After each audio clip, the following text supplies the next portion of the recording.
आई भैया, आप लोगों के बीच में एगो भोजपुरी गाना गावे जाता रही। ये हमारा आशा बा, विश्वास बा कि आप लोगों की पसंद हुई।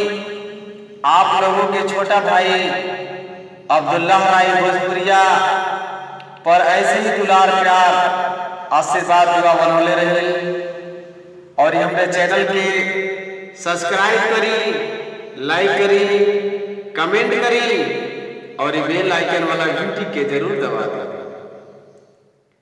एक औरत के पति परदेश बारन औरतिया घरे लिया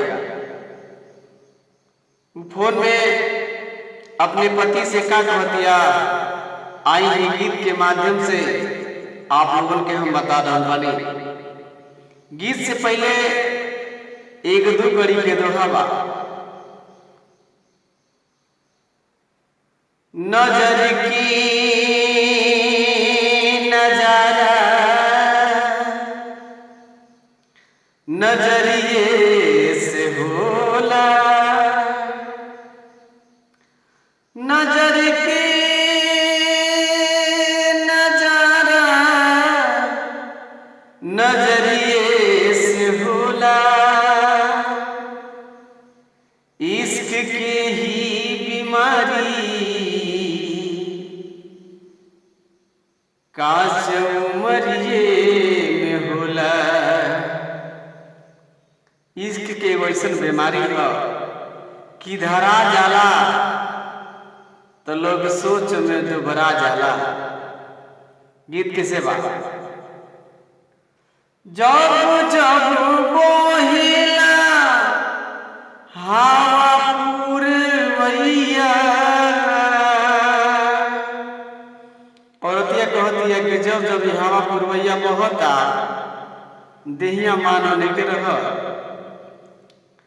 जब जब बोहिला हवा पुरवैया, आइला जमाई पिया टूटला दहिया, दर्द होला हमारी कमरिया में राजा, दिल से घरे आइब कहिया ले राजा, सऊदी से घरे आइब कहिया ले। जब जब बहला हवा पुरवैया, आइला जमाई पिया टूटला दहिया,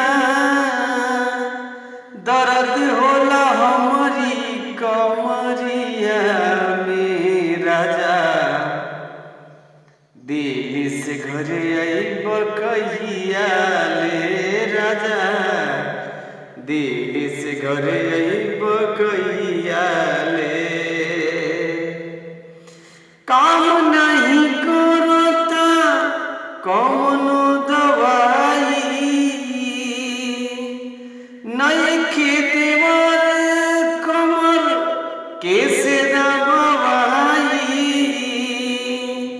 काम नहीं करता कौनो दवाई, नहीं देवर कमर कैसे दबाई, दर्द होता वही जगहिया में राजा, दिल से घरे आइब कहिया ले राजा, दिल से घरे आइब कहिया ले।